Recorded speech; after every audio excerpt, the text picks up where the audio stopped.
Well, hello, Mount Vernon. I'm Doug Grabban, President and CEO of George Washington's Mount Vernon. It's my great pleasure to welcome you here on behalf of the Mount Vernon Ladies Association to a very special conversation with two of our most treasured friends. We're thrilled they're here to enlighten us with a discussion about George Washington, the great general of the American Revolution and the start of the American Revolution. We got a special treat for you. First, because the interviewer is going to be David Rubenstein, one of the leading businessmen and philanthropists of our age and of our nation. He's the founder and co-executive chairman of the Carlyle Group, and with the tremendous success he's had there, he's been able to generously support many of America's most important institutions. We are so grateful for his work in support of our mission here at Mount Vernon, where he serves as the chair of Washington Cabinet, as well as the work he's done in support of our friends at Monticello, Montpelier, the national parks, the monuments and memorials of the National Mall, and most recently Congress, among many other great causes. And in addition to his great giving, he serves as the chairman of the board of trustees of the John F. Kennedy Center for the Performing Arts, Smithsonian Institution, the Council on Foreign Relations. He serves as the board of directors or trustees of the National Gallery of Art, Johns Hopkins Medicine, the University of Chicago, Memorial Sloan Kettering Cancer Center, the Lincoln Center for the Performing Arts, the Institute of Advanced Study, the Brookings Institution, and the World Economic Forum. I'm also happy to say that he has become a famous interviewer. He's the host of his own television series, The David Rubenstein Show, Peer-to-Peer Conversations, Leadership Live with David Rubenstein, and History with David Rubenstein. And many of his interviews can be found in his great new two books, The American Story, Conversations with Master Historians, and How to Lead, Wisdom from the World's Greatest CEOs, Founders, and Game Changers, which just came out. And let me tell you, in a time right now where we need leadership as much as ever, it's incredibly timely. He's become one of our preeminent interviewers of our time, and his guest today is really worthy of the Rubenstein treatment because it's not only the historian, but also an historian of leadership. Rick Atkinson has had a long and storied career as an award-winning journalist and author with an expertise in narrative military history. He's the author of the Revolution Trilogy, A History of the Liberation of Europe in World War II. The first volume, An Army at Dawn, The War in North Africa, 1942 to 43, received the Pulitzer Prize. He's also the best-selling author of The Long Gray Line, a narrative saga of the West Point class of 1966, and Crusade, a narrative history of the Persian Gulf War. He also wrote In the Company of Soldiers, an account of his time with General David Petraeus and the storied 101st Airborne Division during the invasion of Iraq in 2003. He's been a reporter, a foreign correspondent, senior editor for 2 decades at the Washington Post, and that allowed him to win 3 Pulitzer Prizes. His awards are the 2003 Pulitzer Prize for History, the 1982 Pulitzer Prize for National Reporting, and the 1999 Pulitzer Prize for Public Service. And of course, here at Mount Vernon, we are most excited about his current work, The British Are Coming, The War for America, Lexington to Princeton, 1775 to 77. It's the first volume of an intended trilogy on the American Revolution, a history of the Great Rebellion through 1783. And you couldn't get more timely than this, because they'll finish it in this decade, which will, of course, see the 250th anniversary of American independence.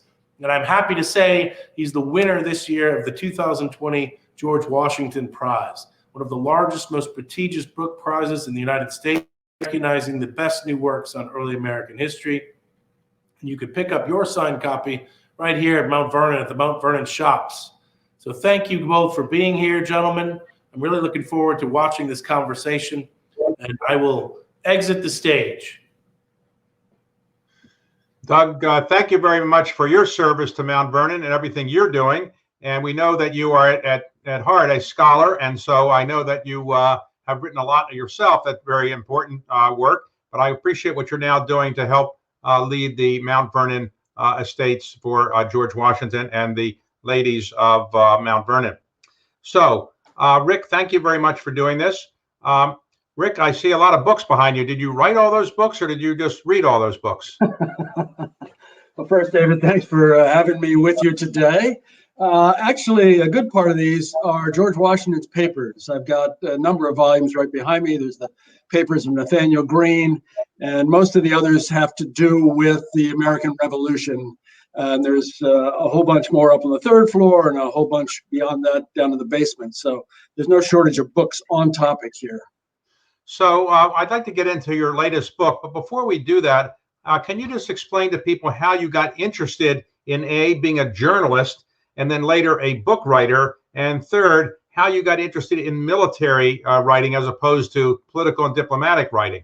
Yeah, I'll keep it brief because I don't think it's that interesting. I got into being a journalist because I couldn't do anything else. I was at the University of Chicago, graduate student, thought I wanted to teach college English. Job market fell apart for college English professors. So I wandered into the business of newspapers, a small paper in Southeast Kansas. My father was an Army officer stationed at Fort Riley, Kansas, and started at the bottom. I knew nothing about newspapers or reporting, and then I went to Kansas City, and then eventually to the Washington Post. I wrote about military issues a lot, right from the beginning, particularly when I got to the Post. Partly because I am an Army brat, I know something about the culture. I speak the language. I'm comfortable around the Army and the other services. And so when I got to the Post, those who were older than I am had military experience. Ben Bradley, who hired me, the great editor of the Post, had been in the South Pacific in the Navy. Dan Balls, a great political writer, had been in the Army. David Broder had been in the Air Force, another political writer. Those my age and younger, for the most part, had almost no military experience. And so my first day at the Post in November 1983, first story that I was given had to do with military. A major general named H. Norman Schwarzkopf was going to talk about what had happened in the invasion of Grenada. And they sent me there because they knew that I spoke the language, basically. So I just kind of drifted into it. And then writing military history as a narrative writer came naturally. Doug mentioned I wrote a book about the West Point class of 1966. I'm working on book number 8 now. They've all been about American wars, about young men at war, and now young women at war too.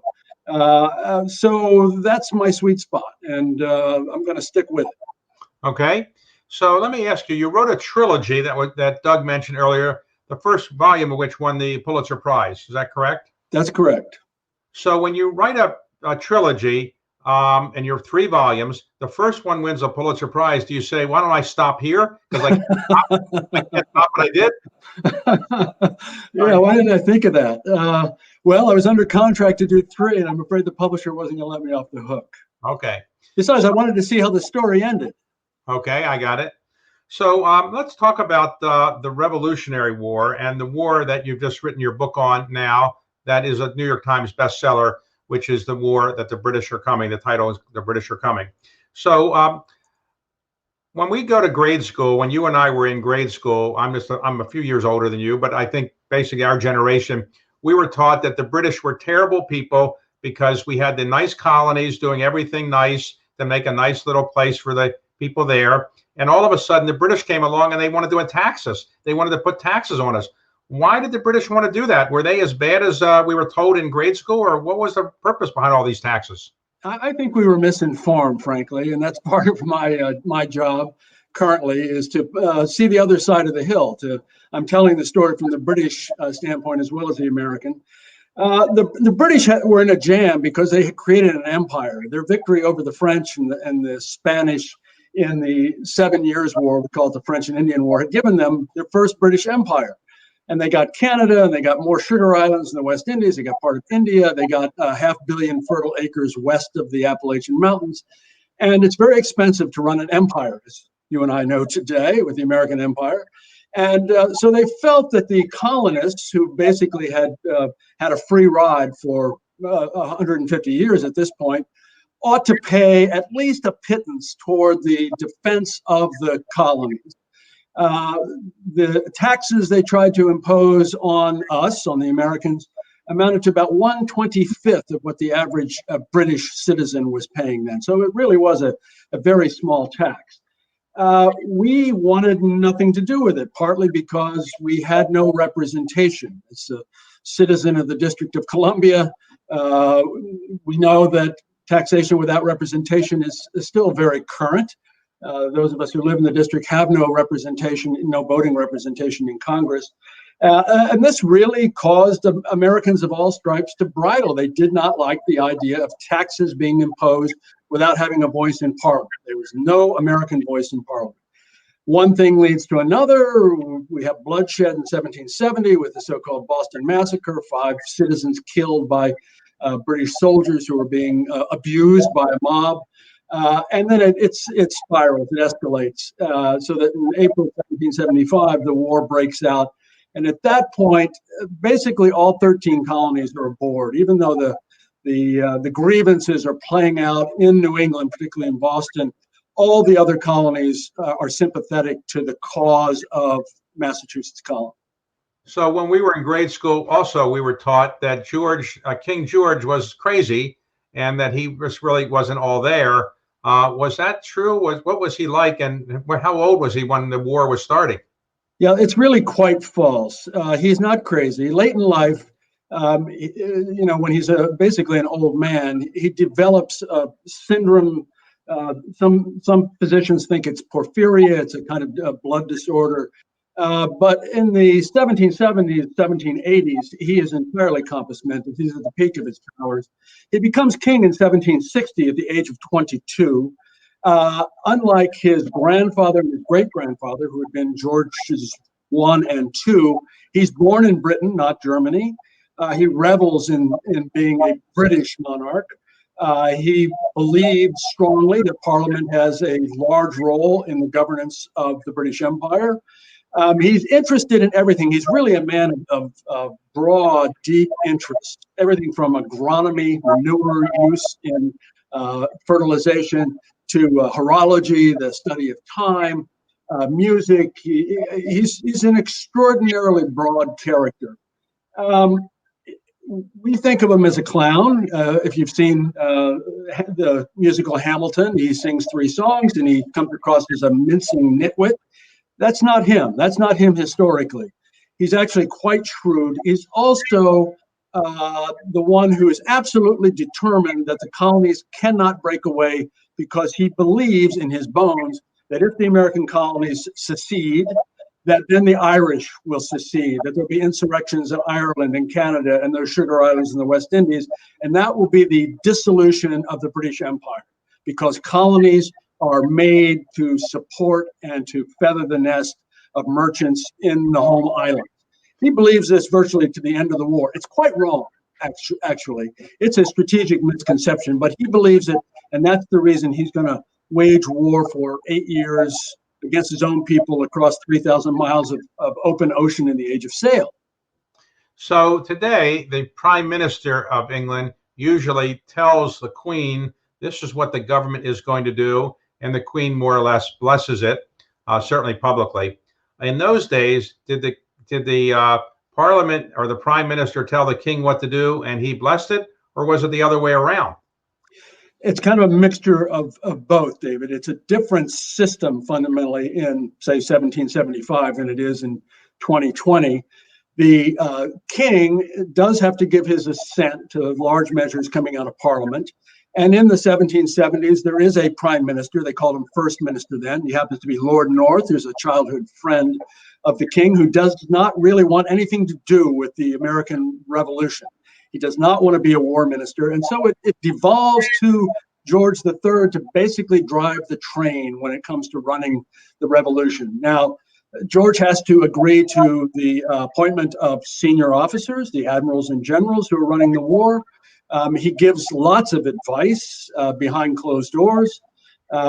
He is staunch in keeping parliamentary majorities in both the House of Commons and the House of Lords that are supportive of his policies when it comes to the American Revolution.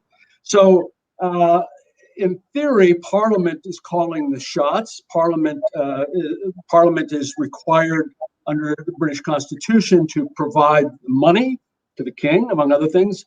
George III gets £800,000 a year.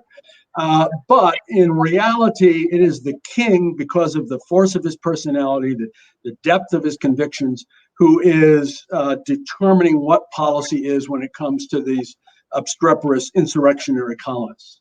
Now, to put it in context, in those days, as I thought, the 13 colonies were not as significant an economic force as the British colonies were in the Caribbean. Is that right?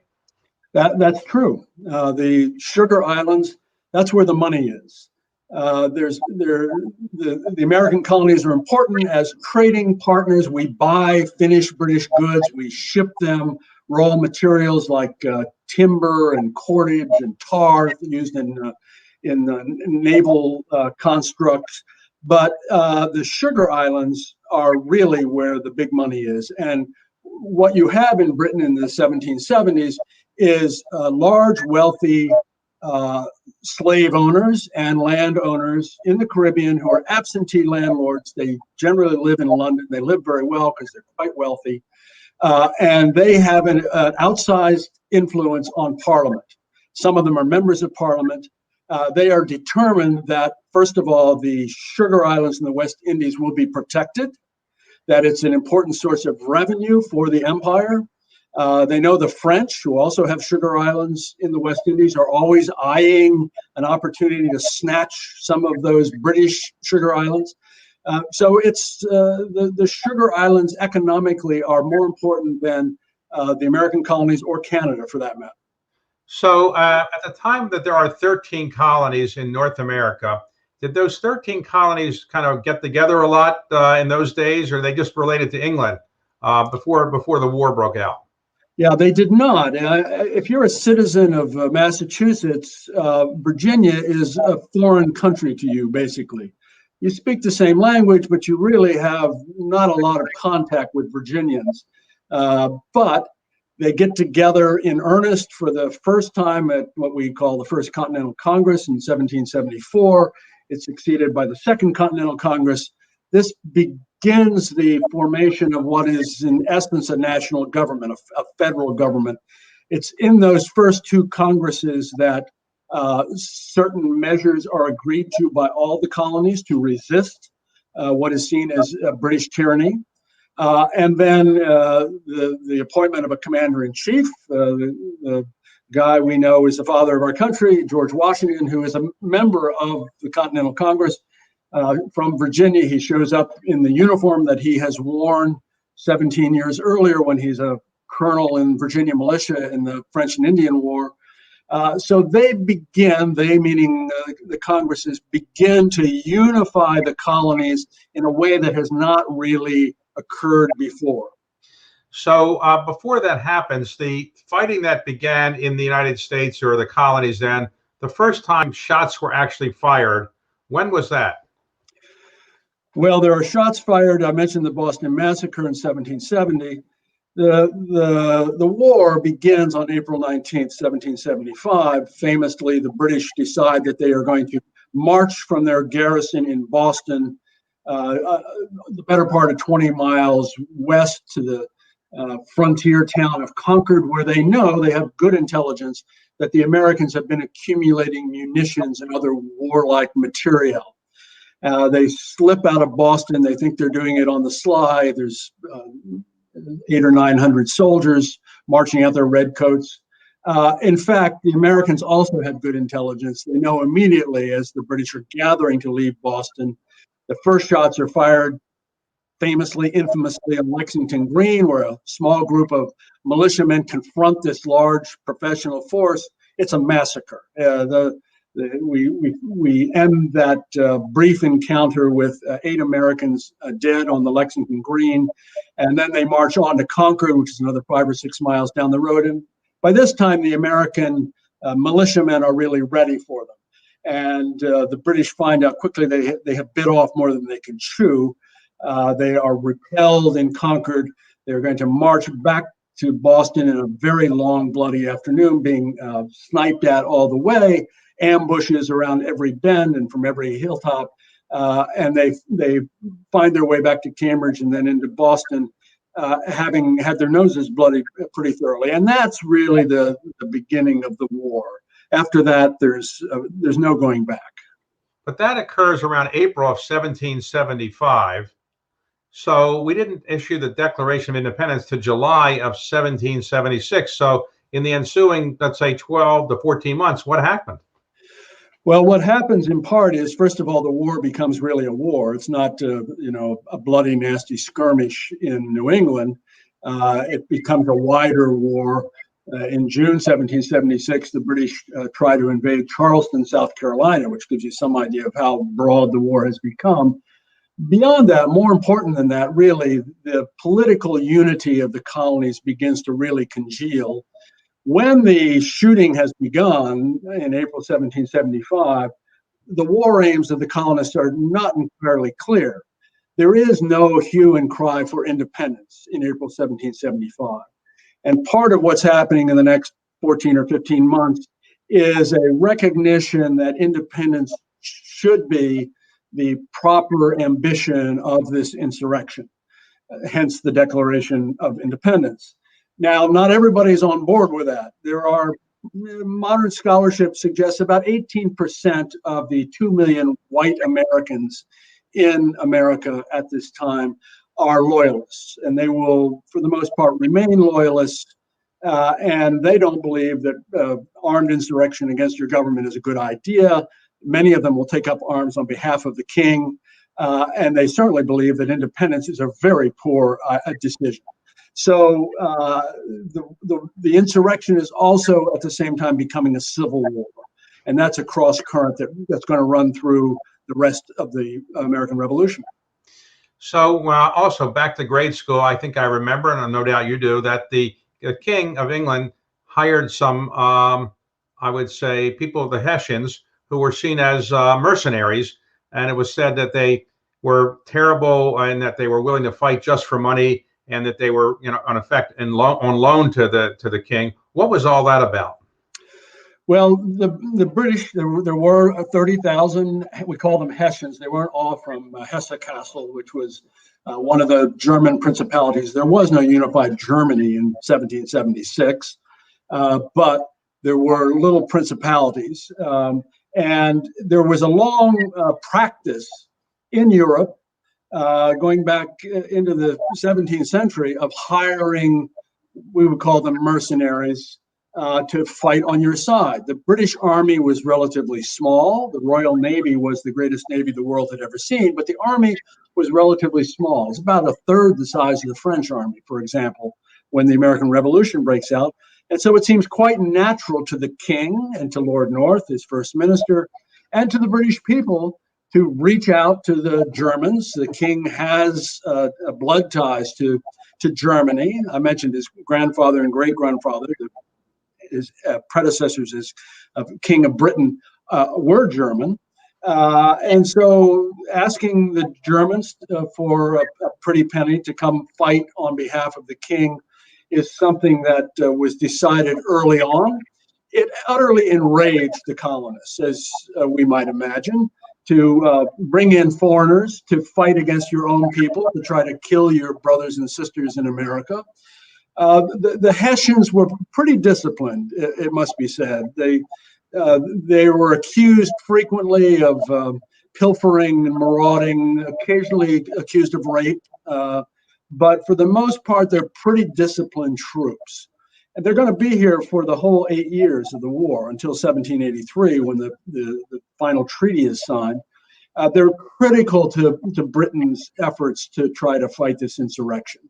It's going to be an issue for the Americans to, first of all, try to encourage these German mercenaries to desert. Many of them will desert because there are lots of German settlers in places like Pennsylvania. And there's a long, clever propaganda campaign begun almost from the arrival of those first Hessian units to woo them, to say, if you stayed here in Pennsylvania, you could have a very nice life. Many of them who are captured in the course of various battles, including the Battle of Trenton in 1776, instead of staying in prison camps, take the opportunity to, in fact, flip sides. Some of them actually fight for the Continental Army, but many of them end up settling in Hanover and other German-American communities, particularly in Pennsylvania. So I think you wrote that about a third of the people who are Hessians ultimately wind up living in the United States after the war is over. That's right. Fewer than half of the 30,000 who come to America over the course of the war ever go back to Germany. Large numbers of them die of disease. Some of them are killed in battle, and thousands of them end up settling here. So that when you go to Pennsylvania Dutch country, Dutch, of course, is Deutsch. It's a perversion of the word Deutsch, German.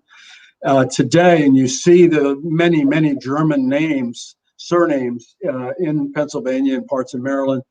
Some of those, you can bet your bottom dollar, were actually Hessians who settled here afterwards.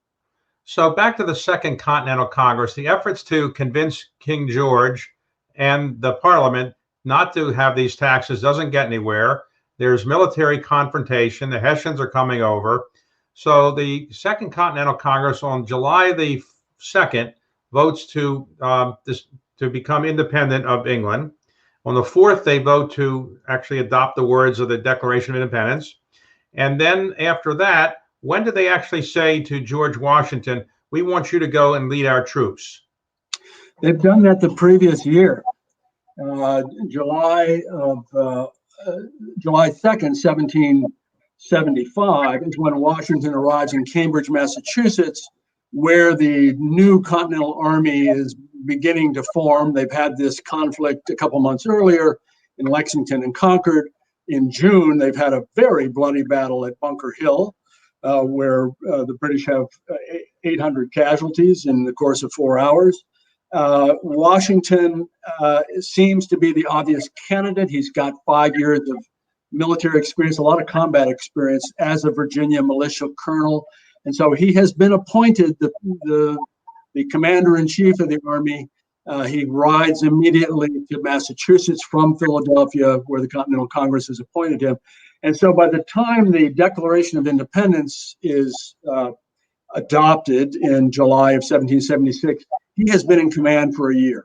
So in other words, we didn't need to wait for the Declaration to say we're independent for us to actually begin to put a militia together and to fight, even though we weren't legally authorized to fight in the sense of being independent. Is that right? Well, that's true. And there are two forces. And militias tend to be local. They tend to be controlled by the colonies, the states, after July 1776. They tend to not be particularly well trained or particularly well equipped. And they tend to come together to respond to an emergency like Lexington or Concord. Then there's the Continental Army, which is Washington wants it to be a permanent force for the duration of the war. Washington believes deeply that it's only this kind of professionalized force with professional officers that's going to be able to go toe-to-toe with the very professional British Army and their German allies. So Washington is commander of the Continental Army. There are adjunct units, these militia, that come and fight for him at various times during the course of the war. They're a source of great grievance for him because sometimes there are a lot of deserters from these units, but they're an important part of the war. Washington is going to be the commander-in-chief of all these forces. At the most, at the peak, how many people are soldiers are in the Continental Army? Well, it's almost never more than 30,000, David. This is in a country of 2.5 million people. Sometimes the Continental Army is as tiny as 3,000. When Washington has been slapped around in New York and driven out of New York in the fall of 1776, nearly loses his army and thus the war, and is retreating across New Jersey, and he's going to cross the Delaware River westbound into Pennsylvania before Christmas of 1776. His army is less than 3,000 men. Now, he's going to build it back up, and then it dwindles when men go home, or sometimes they desert, sometimes their enlistments are up, because many of these are farmers or they're small shopkeepers, and they worry about their families. So the army expands and it contracts and expands and contracts, but it is rarely bigger than 20,000, and it's never larger than 30,000.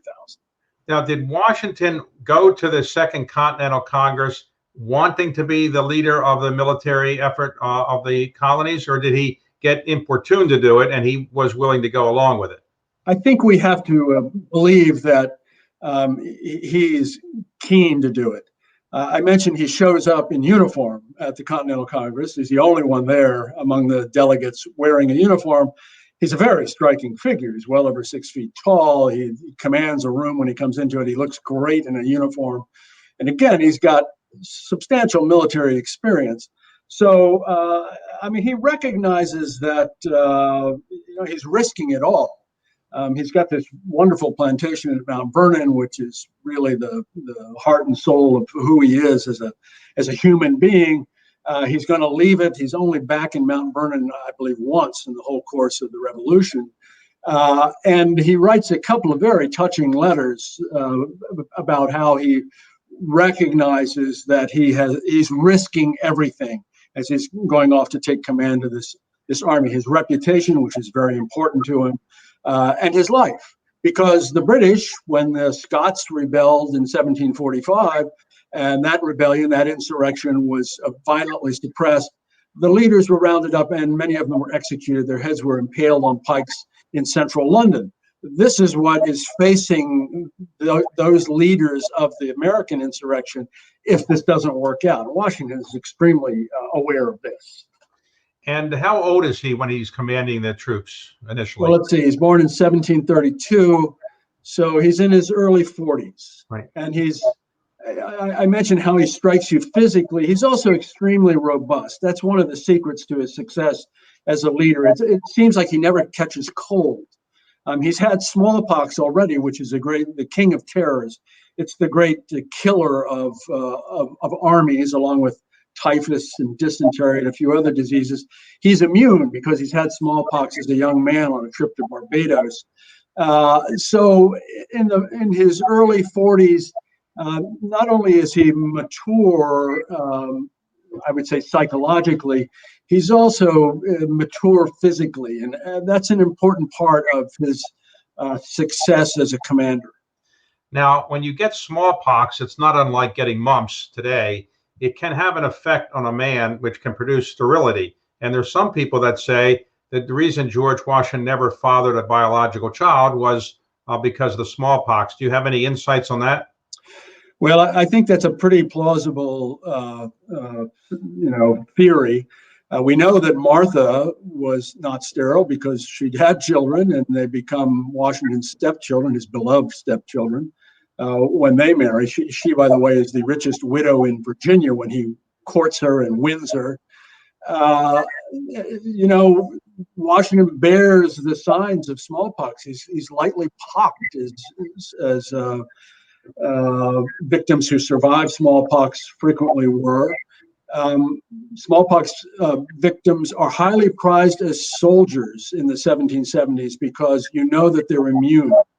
When the British evacuate Boston on March 17th, 1776, the first soldiers that Washington sends into newly liberated Boston are all soldiers who have had smallpox, because there's a fear that the British have left smallpox viruses behind in order to try to poison Washington's army. It is said that it was John Adams who was proposing George Washington to be the leader of the Revolutionary troops. Is that true, or he just got the credit for it? Well, and he was not averse to taking credit for it. No, he was a supporter of Washington. John Hancock, who was president of the Continental Congress at the time, fancied himself as, he put the little tricorn on, and I think he saw himself as a general. That would have been disastrous, and I don't think there was, any substantial support for Hancock, who had his role in the new America, but that role was not to be as a general. So there really is not a good alternative to Washington. There are several former British officers who have emigrated and have joined the American cause and will become American generals. Charles Lee, Richard Montgomery. These are important figures, but it's widely believed by the Continental Congress that whoever is going to be the commander-in-chief needs to be American-born. So when George Washington is asked to get this position and take this position, does he say, I'm going to go hire a lawyer and negotiate what my compensation is going to be? How does he figure out how he's going to be paid for doing this? He takes no pay. He's already quite wealthy. He's got this extraordinary estate, and it's doing very well for him. He's adopted some modern husbandry practices that have made Mount Vernon ahead of its time in growing wheat instead of tobacco, which kills the soil eventually. And I mentioned that rich widow that he married. He tells Congress he doesn't want any pay. He will take, however, his expenses. And right from day one, he keeps meticulous track of his expenses. You can see them at Mount Vernon. You can go online and look at Washington's expense reports. It's thousands of pounds, tens of thousands of dollars ultimately. So he is reimbursed for the cost of doing business. He charges the Congress for tents and for camp wear and for weapons and for coaches and horses and all the things that you need to be a commanding general. But other than that, he is not paid, which Congress appreciates. So when he goes to command the troops, he goes, as you pointed out earlier, up to Boston where the British are. At that time, people thought the British were going to take over Boston, and they were poised to do so. How did he manage to prevail up there, if prevail is the right verb? Yeah, it is prevail because he does not defeat them militarily per se. The British have become, they've got an enclave in Boston proper. Boston at that time is basically a small peninsula with a narrow isthmus connecting it to the mainland. And the British control the town of Boston. They don't control anything else. They are surrounded by the new Continental Army and the adjacent militias. They have the Royal Navy, so they are not besieged. They've got control of the nautical approaches to Boston. Washington cannot flush them out. They're too strong. He's a very aggressive guy, and he wants to attack. He's got a harebrained scheme to attack across the ice in the winter. He's talked out of that. He's talked out of a couple of other attacks that no doubt would have been disastrous.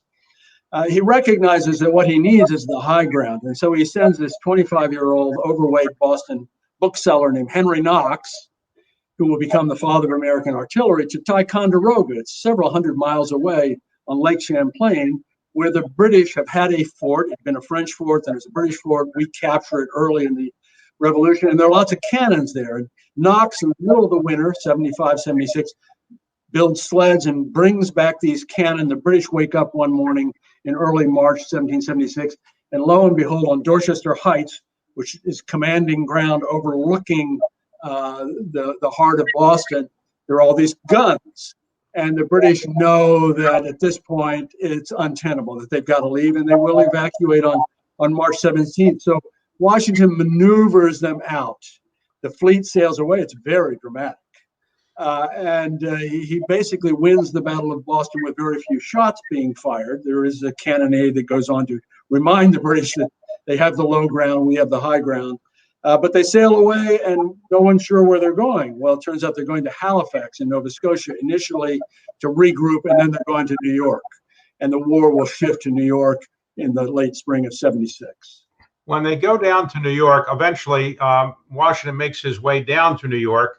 But there he is a little outmaneuvered because he doesn't have as many troops as he needs. And explain how he basically managed to survive New York, even though he's completely outnumbered. Well, he survives with the skin of his teeth. And it has to be said that the trait that Napoleon most cherishes in his generals is luck, and Washington has luck, and he has luck in New York. He not only doesn't have the troops that he needs in order to occupy this complex archipelago that is New York, but he doesn't have a navy. And the Royal Navy is there in force. Almost half of the Royal Navy is going to be in American waters. Again, it's the largest, most powerful navy the world's ever seen. And when you control the waters around New York, you control the town. Washington, there's some bad generalship by him in New York. He doesn't realize in August of 1776 how the British are outmaneuvering him on Long Island. They basically outflank him. The American forces wake up in the morning and the British are behind them, which is never something that you want as a commanding general. They rout the Americans. They drive them back into what is today Brooklyn, then just a little village. And Washington slips away in the fog across the East River with his army by the skin of his teeth. It is a close run thing. And then they're driven off of Manhattan Island. The British land at Kipps Bay, which is on the west side of Manhattan today. And Washington is routed. They fall back to Harlem. There's a skirmish at Harlem. The Americans fight pretty well there. They kind of get their self-respect back after being slapped around so thoroughly, but they're essentially done in New York. Washington, again, poor generalship. He leaves 3,000 soldiers at Fort Washington, which is now on the Upper West Side of Manhattan Island, thinking that they can get across the Hudson River whenever they want to. It's not true. The British fall on them, capture or kill 3,000 men, and that's the end in New York. And then they're going to chase him across New Jersey. And this is when his army is down to fewer than 3,000 men. He writes to his brother, I think the game is pretty near up. He thinks that, it's possible that the American cause is about to be snuffed out. That's how badly he's been treated, and frankly, how bad his generalship has been on occasion in the New York campaign. So what happens subsequently? He goes to Trenton and Princeton, and what does he do there? Well, he's desperate, and he's in Pennsylvania, and he's licking his wounds, and his troops are licking their wounds, and it's December 1776, and they're miserable, and they have, very few cannon, and they're short of gunpowder and all the rest of it. Desperation causes him to be creative, and he knows that what the British have done in their occupation of New Jersey is to leave cantonments, these small groupings of troops, particularly in central and south Jersey. He knows that there is such a cantonment in Trenton and that it is all Hessian, there's a few British soldiers tossed in. And he decides that it's worth the risk, and it's a big risk, to try to recross the Delaware River, famously on Christmas night, 1776. He's got a fairly elaborate plan. It's a three-pronged attack. Two of the prongs cannot get across the river because it's full of ice. But the main attack force, which he personally is commanding, gets across the river, surprises this Hessian garrison on the morning of December 26th, and completely destroys them. The commander of the Hessian forces, Colonel Rahl, is killed, and there are a couple hundred to get away, but for the most part, you've got hundreds of Hessians who are killed or captured. Instead of taking his winnings and declaring victory and spending the winter in Pennsylvania, he does what is a very bold thing and really shows that he does have some real chops as a general. He does it again. He crosses back over from Pennsylvania into New Jersey again. He occupies Trenton. He baits the British into attacking him in Trenton where he's got good ground. He inflicts losses on the British in Trenton. And then in the night, January 3rd, 1777, he slips around the British lines very surreptitiously with his army. And instead of going back into Pennsylvania or escaping into South Jersey, goes to the east, and he goes to Princeton, where he knows that there is a rear guard British force, and he attacks them and he destroys them, slapping the British around pretty vigorously. And then he slips away again, this time into North Jersey to Morristown, where he's got mountains that will act as a refuge for him in the winter. In the 18th century, troops generally didn't fight through the whole winter. It's too hard to move in snow and ice. And he will spend at that point the rest of the winter of 1777, the next 5 months, in the safe refuge of Morristown, having resuscitated the hopes of the American cause, the American army that had really been on fumes at that point. So it was type of a gentleman's agreement. We don't attack you and you don't attack us in the wintertime. They only fought in the spring and the summer. Is that how it worked, or just they couldn't move in the wintertime? Well, it tends to be more practical than a gentleman's agreement. The British thought it was quite unfair that Washington attacked on Christmas night. We don't do that sort of thing. And there will be heavy skirmishing even in the winter in North Jersey. But for the most part, the practicalities of trying to feed and provide forage for your horses and move your wagons and move your cannon and all of that means that the armies kind of go to ground for at least several months. The fighting again will not resume in earnest until May of 1777. So we wanted to get to the title of your book. The book is called The British Are Coming. Was that a phrase that you invented, or somebody else came up with that first? Well, as you and I learned in this mythical grade school that you and I went to, Paul Revere supposedly is shouting this as he's riding famously through the Middlesex countryside in the very early morning of April 19th, 1775. The British are coming. The British are coming. He said no such thing. Witnesses report that what he did shout, and he did take a famous ride to alert the citizens outside of Boston that the enemy were coming. He shouted, "The regulars are coming. The regulars are coming out," meaning the British regulars are coming out of Boston. They're coming out, as we know, to Concord with bloody skirmish first in Lexington. I use the British are coming as a metaphor because it really is what this first couple of years of the American Revolution are about. The British are coming, and they're coming with more than half of their large professional army, with eventually 30,000 German mercenary troops. They're coming with almost half of the greatest navy the world has ever seen. And they're coming to kill your men, rape your women, burn your towns. It's a dire thing. And this sense of the British relentlessly coming on during the first couple of years of the war really does capture what the American rebels are facing. So you have finished the first volume, The British Are Coming. You're now working on the second volume. When will that come out? Well, David, you sound like a publisher. I'm working at it hammer and tongs. It doesn't help that libraries and archives and battlefields have been closed now for 8 months. This one will cover from where we left off in volume 1 in 1777. And it will include the battles of Brandywine and Germantown and the British capture and occupation of Philadelphia and the battles along the Delaware River. And I'm intended to run through the British capture of Charleston, which is in May of 1780.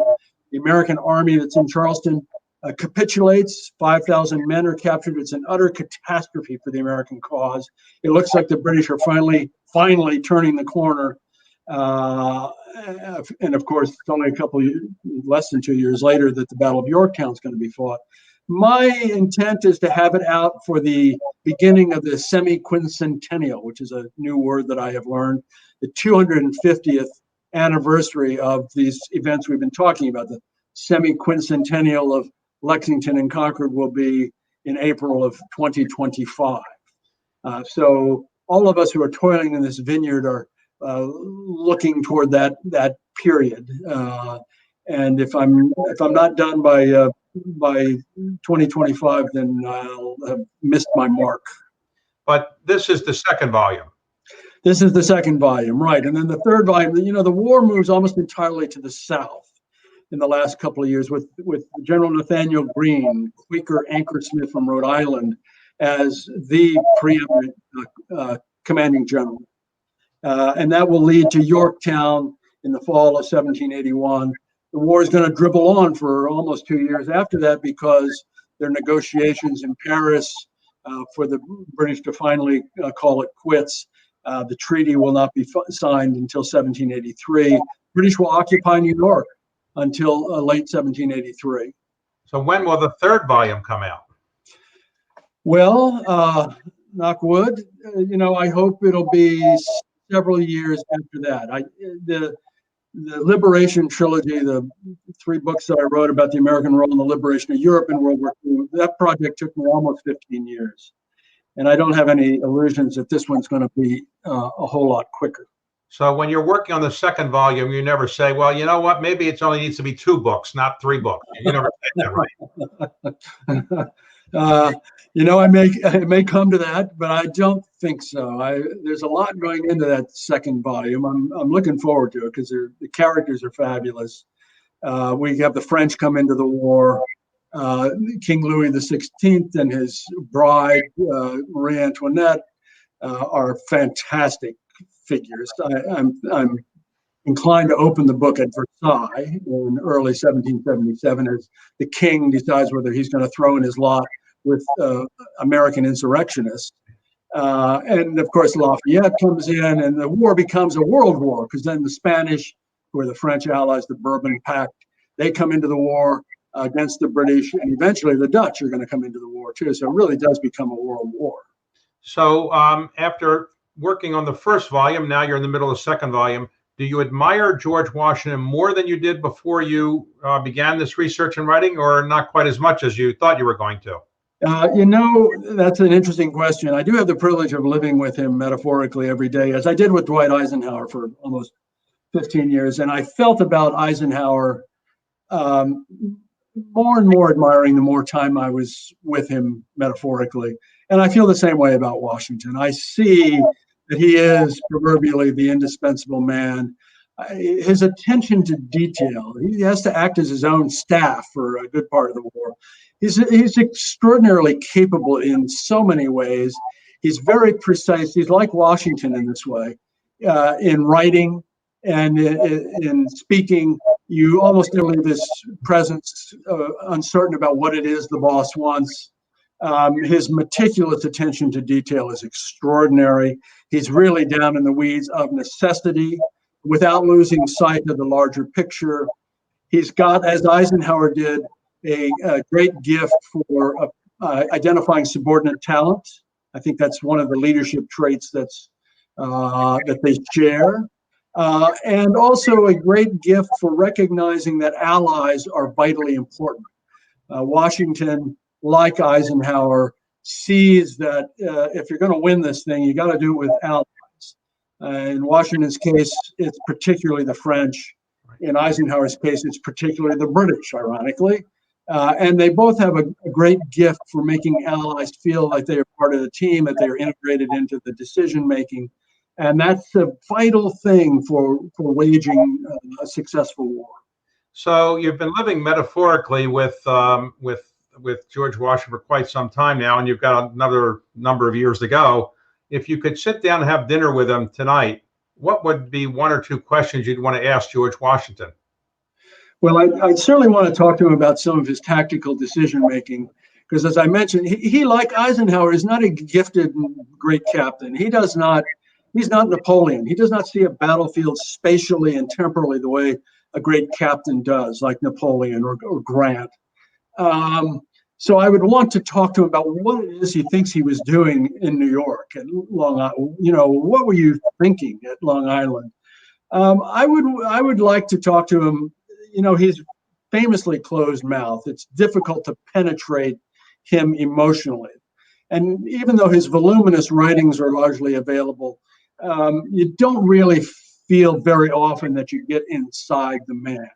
So I would really like to tease out of him some of the emotions that are clearly running turbulently through him when he thinks the game is almost up in the late fall of 1776.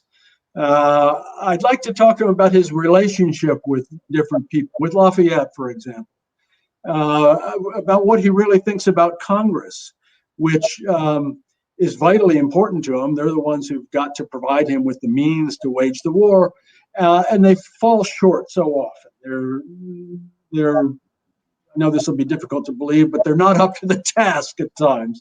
And he shows great patience. He's a wonderful political general, as Eisenhower was, meaning he knows that the levers that need to be pulled and pushed are vitally important, and that those levers tend to lead to the civilian leadership. So I'd be keen to talk to him about that and his assessment of some of the leaders in the Congress and in the states. So do you think he is upset that Hamilton has a very successful play named after him, and it's very popular, but Hamilton was only an aide to him, and there's a play about Washington? Don't you think he's upset about that?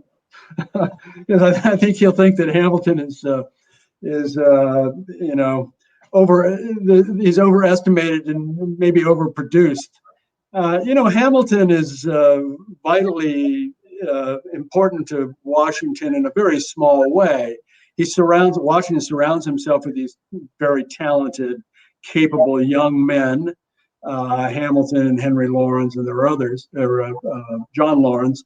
And there are others, but Hamilton really has something of a falling out with Washington, even though he's going to be Treasury Secretary, famously. No man is a hero to his valet. And in a sense, Hamilton is Washington's valet. He sees the fact that Washington can be, bad-tempered, and he can be ornery, and sometimes he can be foolish. And we see as the war goes on, Hamilton, he's never an enemy of any sort of Washington, but he is not an acolyte by the time we get to the end of the American Revolution. He's got some doubts about Washington. So Washington is very aware of this. Washington is extremely savvy. He reads men very well, and he's got a great intelligence network that tells him not only what the enemy is doing, but it tells him what his own aides and troops and commanders are doing. So I think that Washington would be probably somewhat chagrined at the huzzas that are given to Hamilton these days. So a final question is, to what attachment did George Washington place to Mount Vernon? Was he so personally attached to it because he had inherited from his family, or because he built it, or why did he care about Mount Vernon so much? I think, and he does care about Mount Vernon. I mean, you see it in his correspondence. He writes routinely to Lunt, Lunt Washington is his overseer.